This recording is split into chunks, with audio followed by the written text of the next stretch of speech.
Okay, great. Welcome everyone to the final session of the Research Culture and Practice Forum today. Thank you to all of you who have come to the earlier sessions. I think there's been some fantastic discussion, and I hope there will be in this too. I'm sure you're all used to it now, but I popped the sort of housekeeping in the chat, but if you could all keep your microphones and cameras off while the presenters from the panel are talking, that would be fantastic. Please feel free to post questions into the chat, and we will hope to address as many questions as we can at the end. This session is going to look into various fantastic examples of good practice in this space, particularly talking to the obligations of the Research and Development Concordat. And we're here to welcome some lovely colleagues from various institutions. So without further ado, I will pass on to Claire, who is a research associate at the University of Liverpool, who's going to share some good practice with us. Over to you, Claire. Thanks, Dana. Yeah, thanks for giving the opportunity for a postdoc to speak at this type of event. I think it's super important for us to be able to say what works well and also give our view of what else can be done. So yeah, I'm a postdoc at Liverpool. So I've been there coming up to 2 years now, and I work in the physiology department there. But I'm also one of the co-chairs of the Research Staff Association at Liverpool, which is a postdoc-led initiative at Liverpool, which started a few years before I joined, I think really at the beginning or just before the beginning of the pandemic, as a way to allow postdocs to keep in contact with more senior members of staff and give their thoughts about what's happening on the ground, type of thing. And I think it's also important to say here that the RSA isn't just about postdocs, it's also about researchers, generally like early career researchers who might not have a doctorate, so might be research assistants and things like that. And I think it's really important to really remember them type of individuals when we talk about these situations, because they have slightly different thoughts and opinions to the traditional postdocs, which some people think of. So as being part of the RSA, it's really allowed me to have a voice for postdocs, and I sit on numerous committees at Liverpool, including the Athena Swan, the Race and Equality Charter, and also importantly the Concordat Steering Group. So at Liverpool we have a Concordat Steering Group which talk through and plan actions related to the Concordat, and within this steering group there's postdocs from all the schools, and they all contribute to the action plans for the full university, but also local initiatives within their own individual departments or schools. So I think the RSA at Liverpool is a really great example of how we try to embed postdocs in life at the University of Liverpool. I'm personally quite passionate about the Concordat, and I think if it's implemented well, it can make a really big difference for postdocs. But I think one of the main things is to raise awareness. So recently the RSA held a lunch and learn session on the topic, and the slides which I developed for that session are now available for the University of Liverpool Concordat module. And it was just a really great way of being able to tell researchers what the Concordat means for them, but also what they should also be doing in terms of the Concordat. And if you look on the Concordat website, there's really clear outlines about what researchers can be doing to really make the most of the Concordat. Finally, through my role of the RSA and my work on the Concordat, I was also asked to chair more of a local Concordat steering group at Liverpool. So this is within the institute I work for. So this has been a really great way of really looking at the specific needs of areas of researchers and postdocs. For me, it's in the Institute of Systems, Molecular and Integrated Biology. So what do like scientists who are early in their careers, what do they really need, and what can we be doing as part of the Concordat to help them? So yeah, I think the University of Liverpool, I've worked at other universities, I think University of Liverpool is a really great example of how They really embed postdocs' thoughts and opinions from really local levels up to more senior and wider university decisions. So, for example, recently we are in the process of applying a new Vice Chancellor, and postdocs were allowed to sit on focus groups and really have their thoughts and opinions, which I thought was really great thing to have done and not something I've heard of before. So I think at the moment at Liverpool, we're really trying to have this idea that postdocs are embedded into all the decision-making processes.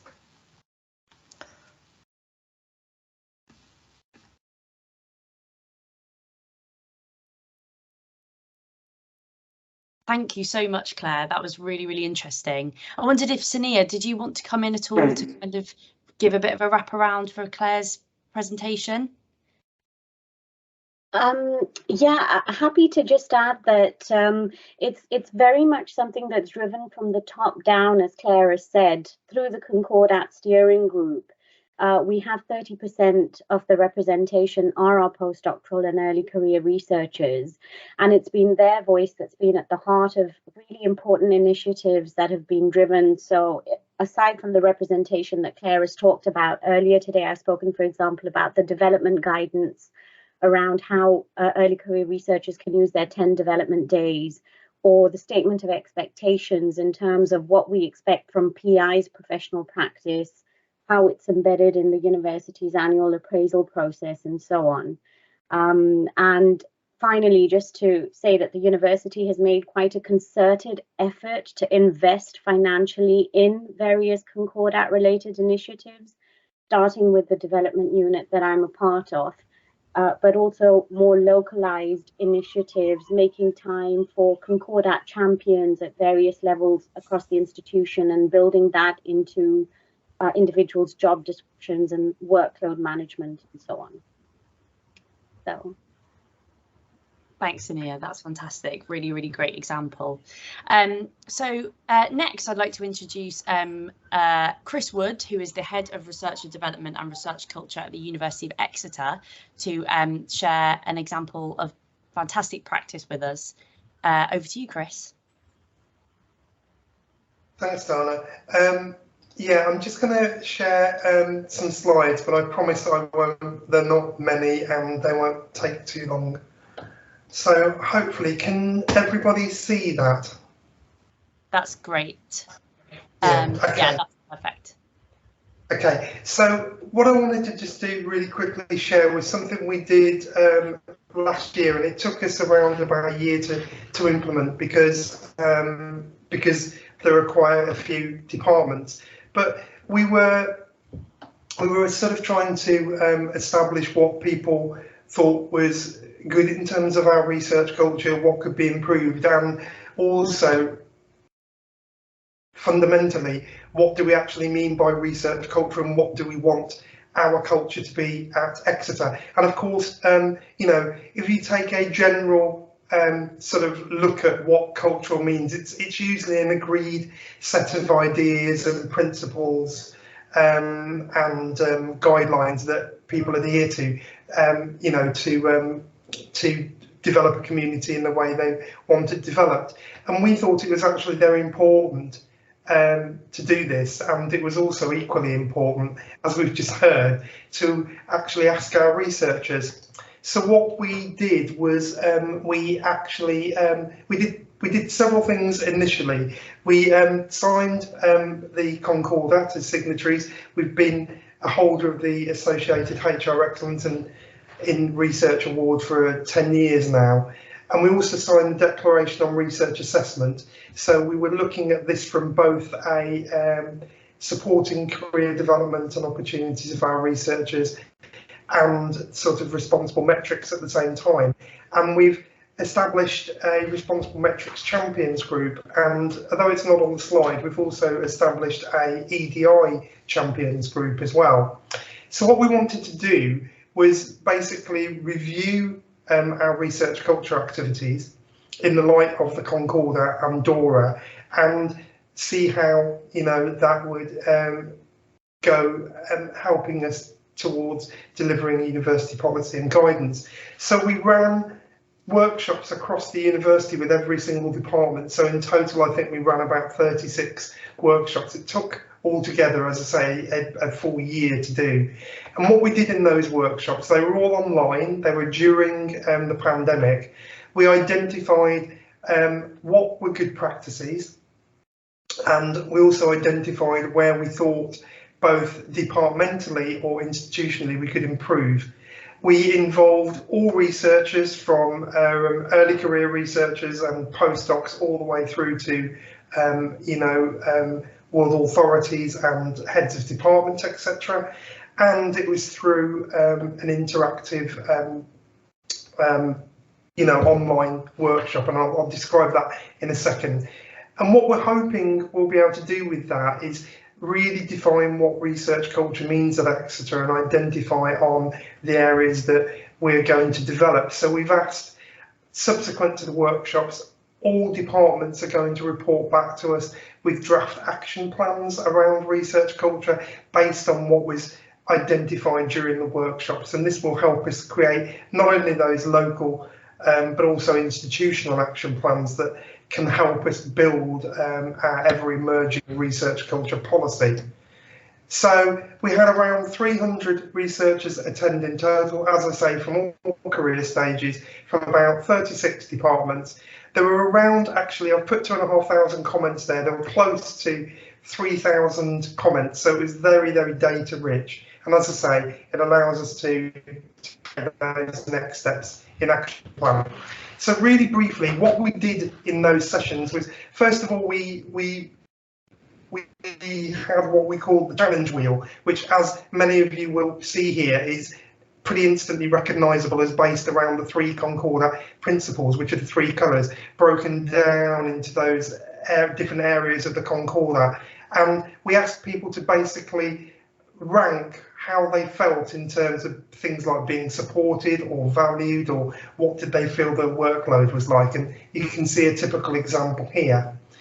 We then went into what we called a qualitative insights, which was a virtual sticky note exercise on Mural, which I'm sure a lot of you are familiar with, where we talked about, okay, what do we do well and what is, crucial or very important for improvement in terms of our research culture. And those were ranked, and we've asked colleagues to produce action plans based around 3 main areas that came out of their workshop discussions. So I'm going to stop sharing my slides now. That was a quick whistle-stop tour through what we did, but it was, I think, a really nice way of engaging the entire research community across the university to actually just, actually get some feedback on what is important about research culture.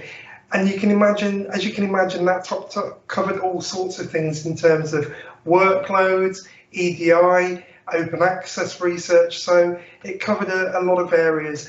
I do think we need to go into some deeper dives, particularly for our ECR community, but it was a very useful exercise, if not a lot of work. Thank you, Chris. Yeah, so 2 fantastic examples there of really, really great engagement with the researcher community, and some evidence gathering as well, which is really, really fantastic to hear that it was so data rich, and you can kind of take away some really key things from that and, enhance them again, as you say, with some deeper dives. So thank you very much. So we're now going to move on to Joanna.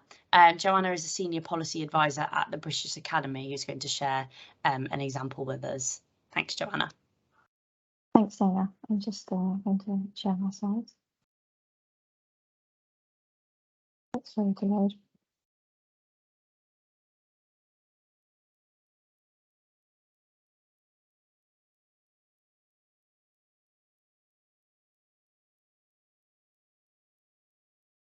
It's just been very slow to load from my end. I do apologise. I probably got too many windows open in the background. It's usually the way. I can see my first slide. Can I ask if anyone else can see that now? We can, yeah. Perfect. Thanks very much. Okay, so yes, so what I'd like to talk about, as you can see from my first slide, is the British Academy's Early Career Research Network, which we're currently piloting in partnership with the Wilson Foundation. So in terms of the pilot, this has been going since the latter part of 2021 and is due to, the pilot stage at least, is due to complete spring next year. Now, as the name suggests, this network has been established with the aim of bringing together and supporting early career researchers, whatever their background, institutional affiliation, or access to funding. Being a British Academy initiative, however, obviously it's aimed at early career researchers in the humanities and social sciences primarily, but also accepting those identifying with subjects within the SHAPE grouping more broadly. The aim has always been for this to be a researcher-led initiative, with 3 key guiding principles behind the network and its activities. So firstly, that it be inclusive and accessible, engaging a wide range of people across the SHAPE ECR spectrum, that it be responsive to the needs of ECRs themselves, following the mentality of by ECRs for ECRs, and that it incorporate flexibility in the delivery of content. So online as well as in-person events, hosting events not just in London, but across the UK, particularly in the areas where we have network hubs, which I'll talk about a bit more in a second. So one source of inequality of access to resources and funding for many early career researchers is the variety of definitions and scopes for what actually constitutes an early career researcher, and some will fall within this, some will be excluded by it. So as a result, the Academy wanted to adopt a generous definition in order to try and ensure that the scheme could be as accessible as possible. So for the purposes of the network, we broadly define early career researchers as those generally being within 10 years of completing their PhD or doctorate. So this is an effort to allow for things like career breaks of various sorts, but also for those who self-define themselves as early career academics not to be excluded. As part of the pilot phase, there are currently 3 pilot areas or hubs, though this shouldn't be taken to suggest that the network has a physical location as such. It's just a way to help us get the programme up and running. Each of these 3 hubs has a lead institution or group of institutions chosen from applications in those areas, so that they can work more closely with the Academy to help support delivery of the network at a regional level. The current regions or hubs taking part in the pilot phase are listed here in the order in which they were set up from the top down. So we've got the Midlands, which has the University of Birmingham as its lead institution, the Southwest grouping with the GW4 Alliance as its lead organisation, and most recently as well Scotland, which is being co-led by the Universities of Stirling and Glasgow. In terms of take-up and statistics, we've been quite pleased with this so far, and the numbers for each of the network hubs and total as they were a few weeks ago now. I don't have sort of current figures, so there will be more than this now given on the slide here. These numbers are continuing to rise, particularly for those newer added hubs. And so obviously, as we're able to offer more development activities and networking opportunities and word is spreading, then the numbers are continuing to grow as well. So as you can see, 85% of current members of the network are not funded by the British Academy. Just to emphasise, this isn't just intended for those early career researchers in receipt of British Academy funding by any means. 66% are also not from Russell Group universities.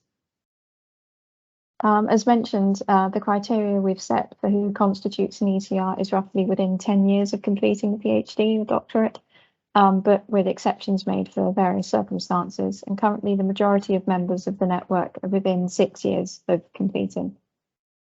In terms of subject representation amongst the network membership, currently business and management, education, history and philosophy, as listed here, are the biggest subjects represented. The majority of network members are currently employed on either joint teaching research or research only contracts, although we're seeing numbers on teaching only contracts creeping up a little bit as the network expands. Perhaps unsurprisingly, feedback from this group of ECRs is that they would really like to branch out more and engage more in research activities as well, and have aspirations for their academic careers to have a more of a research focus to their contracts as well. A lot of the ECRs currently signed up are working full-time, but we're all seeing also seeing more part-timers join as well as the network continues to expand. Again, the type of contract that an ECR is on, whether it be full-time, part-time, fixed or permanent, is absolutely no barrier to them joining the network. Currently, just over 50% of members are within the 25 to 44 age bracket, and we're actively doing a little bit more to try and engage with those in older age brackets as well, because we're aware that obviously early career researchers is a very wide demographic represented in that cohort.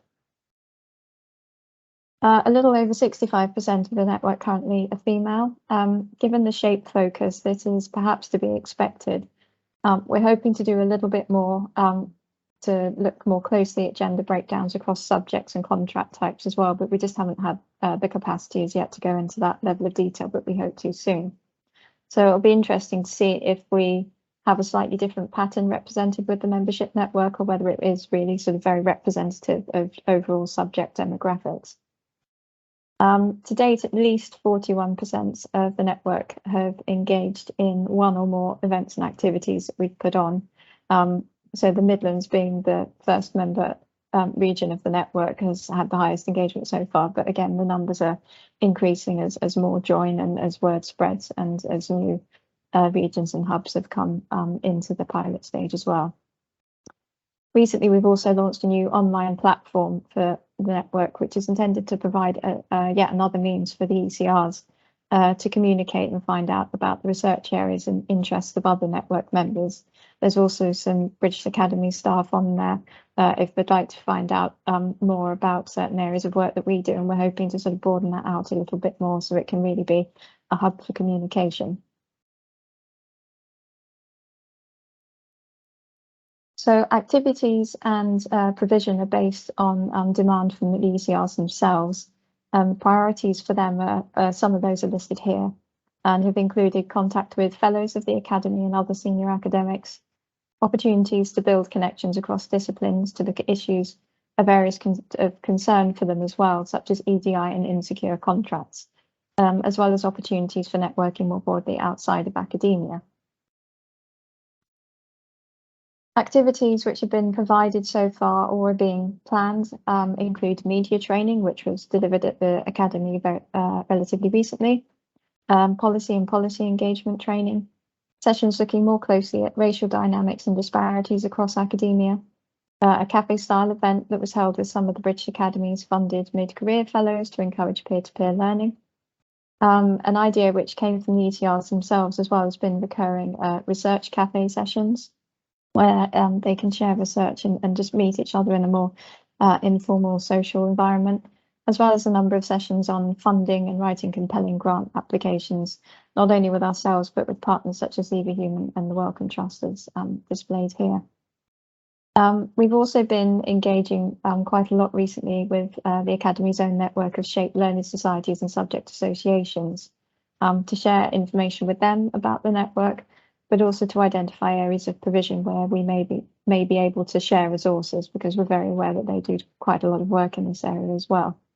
So we're looking at hopefully holding some joint events with them in future, and also promoting what they have to offer as Learning Society and subject representative bodies to ECRs who are members of the network and perhaps not already aware of them. And just finally to add that, as I said, this is in a pilot phase at the moment. Ultimately, once this is completed, the hope is to roll this network out UK-wide and open it up to not just those regions currently represented, but literally as many ECRs as we can possibly reach with it and who would like to take the opportunity to be part of it. Thank you.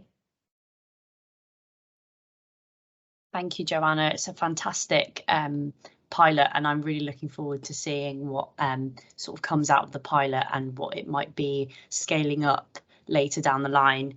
I'm just going to post in the chat actually a blog post that Joanna and her colleague wrote about this network that's was published on the Research and Development Concordat website. You can also find some other blog posts on there about other initiatives and activities that the Research and Development Concordat Strategy Group and other actors have been doing. If you haven't seen the website before, please do have a browse. So thank you very much, Joanna. So finally, we're moving on to Rachel Cox, who is the Engagement and Policy Project Manager at VTI, who's going to share a little bit about the platform of practice at VTI. Thank you, Rachel.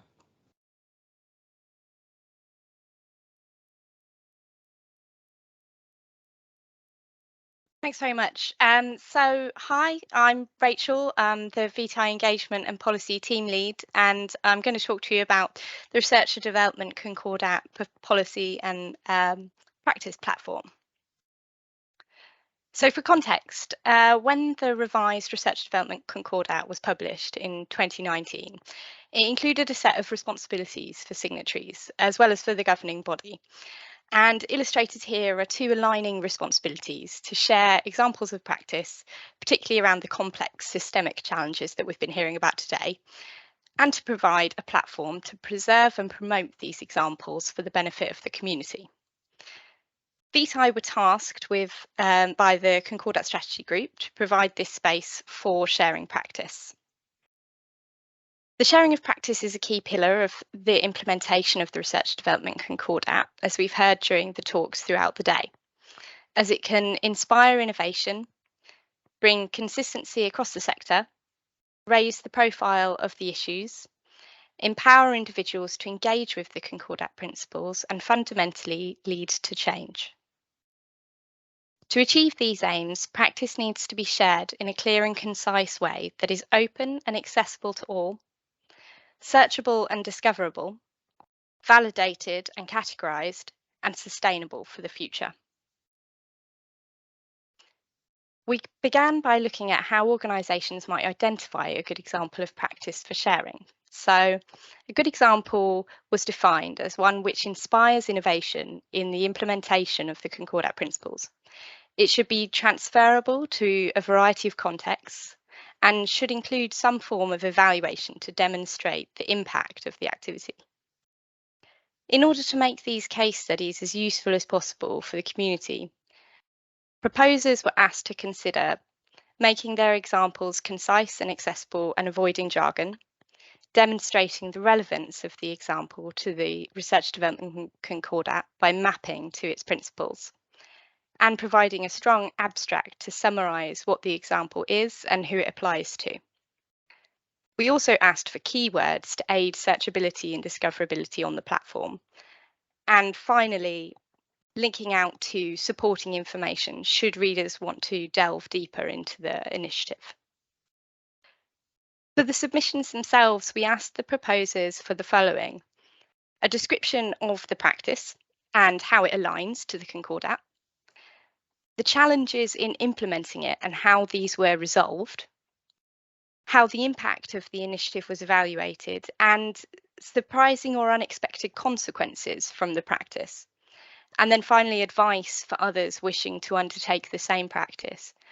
The keywords here were extremely important in that searchability factor within the platform.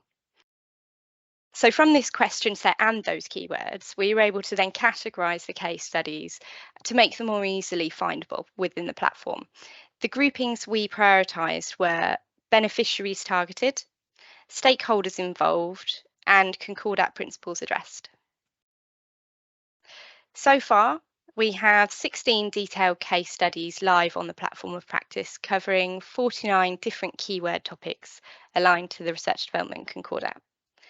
The site has had over 2,000 views on the website so far this year, and we plan to boost readership through spotlighting some of the case studies in our future communications with the community.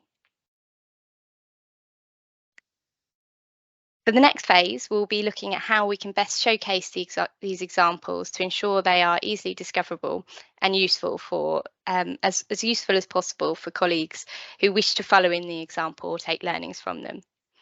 This could take the form of future forums, publications or podcasts. We're open to ideas, so please do share your suggestions with us. We will continue to engage the community with examples of practice. One such opportunity will be at the VTI conference in September. And we will also use the conference to find potential new examples of practice from the content on display.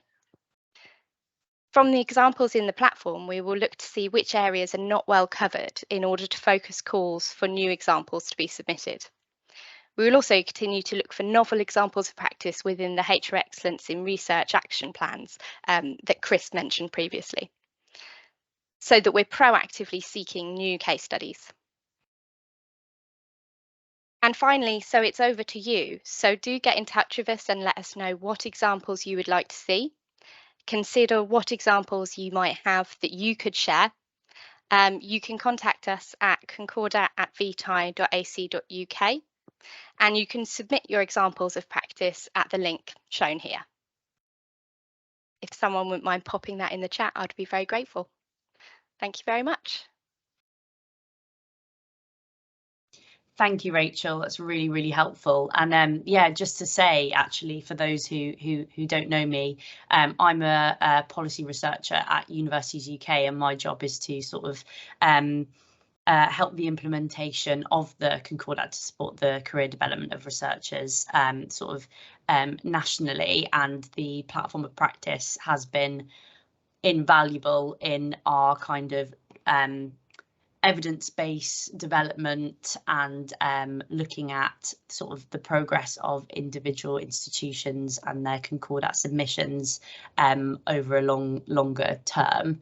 Of course, sort of best practice did get halted over the pandemic a little bit, so it was really great to then have this fantastic tool to be able to go through and make contact with those institutions on there and have a bit more of a deep dive conversation with those institutions about their good practice examples.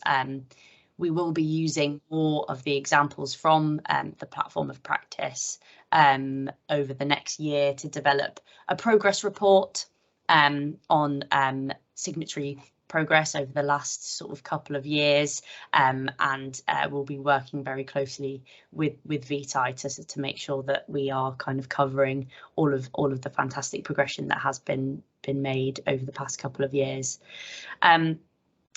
So that's all from all of our speakers today. I wondered, does anybody have any burning questions that they would like to ask one of our panelists?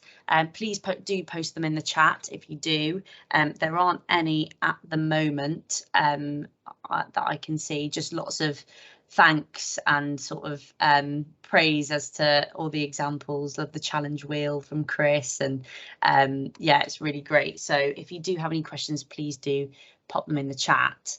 I did actually have one whilst people are thinking for Rachel. So how are the case studies for the platform of practice sort of selected, or are they selected, or is it more to do with kind of yeah, just showing great practice that has been sort of submitted?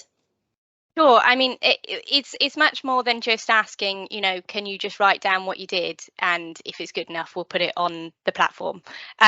You know, if someone's taken the time to answer the questions for the platform, then it will contain enough detail that, you know, on the whole, it's going to get accepted, because you know, the point of it is to illustrate, you know, well, what is working and what is not working. So even if the example came, you know, they came across challenges or it came up with surprising results, that is still interesting and important to include. Really, we're focusing on those tricky things. So we really want examples trying to tackle these systemic issues. As you know, that was the thing that was stated in the Concordat, was what are the examples of practice that are actually, you know, getting to grips with some of these real long-term problems. So I'm hoping that, so I'm recently back from maternity leave, so I'm hoping that now I will have a chance to dig into to some of these examples within our action plans that are submitted for the HR Excellence Award, to find, okay, well, where are these gaps and what could we, which institutions could we approach to fill them? I think that, you know, we had an initial flurry of interest, but we really need to keep that going. You know, the call is still open. So if you have a great example, but you're not sure what to do with it next, please just get in touch with us. You know, we will help you get it to that next stage so that it's going to be out there and shared with people to help with the next stage. Great, that sounds fantastic. And just also to add maybe a paralleling thing that we've done at UUK as the Secretariat of the Concordat is on the website there is well, it hasn't really kind of got going yet, but a function called Researcher Stories. And what that is supposed to be there for is to kind of do a very similar thing as the platform of practice, but instead of having a case study written by maybe a research developer or someone who's been on, you know, in the background putting this work in place and has the sort of, you know, data to show and the challenges to show, but it's actually a personal story from a researcher like Claire to sort of say, I went to this activity, this is what, or this is something that my organisation or institution has put in place. This is what it did for me or didn't do for me, or how I would like to see this improved, and actually show that in a bank of resources very similar to the platform of practice online, where actually researchers can go and see what other researchers at other organisations or institutions might be doing or promoting or being encouraged to do that they might not be, which they might be able to bring to the attention of their institutions as well.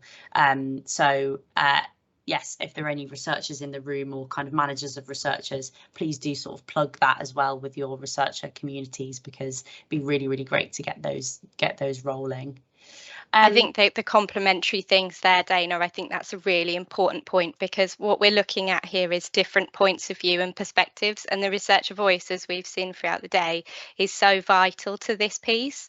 So having, you know, the dual aspect of practice examples and then the actual experience, you know, that's the value that that platform is adding, you know, next to the Concordat platform. So. Yeah, I absolutely agree, and I hope that once we get the ball rolling with it, that we can really see some value from it. There's a question in the chat that I thought might be a good one, just as maybe like a bit of a round each one of you, or as many as you who'd like to sort of get stuck in. So what is your sort of go-to definition for research culture? I think that's a really good one, to sort of kind of, we talked about it a bit at the beginning, but now it's nice to sort of circle around now. So yeah, what do you say is your definition for research culture, and what makes good research culture as well might be a good one. Would anyone like to sort of come in first from the panel? Chris? Yeah, I'm happy to go first. I mean, I suppose what I'm going to say is that I'm not sure we're quite there with an exact definition, but what I can say is what I think people felt was important, and the main sort of theme that kept coming out was everybody's so time poor, and to actually develop a really good supportive research culture, there needs to be time to actually do that. And although, you know, for instance, the Concordat are very clear about, you know, having time for instance, early career research development, I think one thing that's really come across to us is that we need space in the university, both in terms of physical space, but particularly time to actually, you know, just, you know, do some of the things that probably we don't get time to do because we're always racing on to the next thing. And I think the largely online world we work in these days has actually exacerbated that as well. You know, we're just going from one thing to the next thing and actually not spending enough time actually talking and forming a community. So there's definitely something about community in it. Joanna, would you like to jump in? Yeah, thanks. Please, Chris sort of finished up with community there, because that's exactly sort of one of the things that I was going to say. But I think in terms of research culture, I think it would be quite difficult to come up with like an overall definition, and I think partly that it's not necessarily sort of what we should be aiming for. I think partly because it's going to look a little bit different across disciplines, across subjects, across institutions as well, because, you know, not every institution has, you know, the same sort of priorities and focuses as others. You know, some some are more research intensive than others. For example, there's more of a teaching focus, and researchers exist across all these different things. But yeah, I agree as well about the importance of time and having that time and that space as well for sort of sharing knowledge and best practice and being open about experiences, challenges that people have faced, opportunities, or, you know, things that have gone well as much as anything as well. And yeah, just having that supportive environment, but definitely having the time to do that. Yeah. Absolutely. I think that's really a theme that's coming through as well from today, is that time and capacity to kind of look towards good culture, good environments and career development. Claire, please do come in. Yeah, so we actually thought about what the definition of research culture was for the National Postdoc Conference last year. So we, as a researcher and as a postdoc, I guess it really encompasses like your day-to-day environment we work in. So this means from like more university-wide incentives and policies, and then trickling down to leadership approaches from your own PIs or more senior people in your group, and then the general like behaviours and external factors with the people that you work and are in contact with on a daily basis.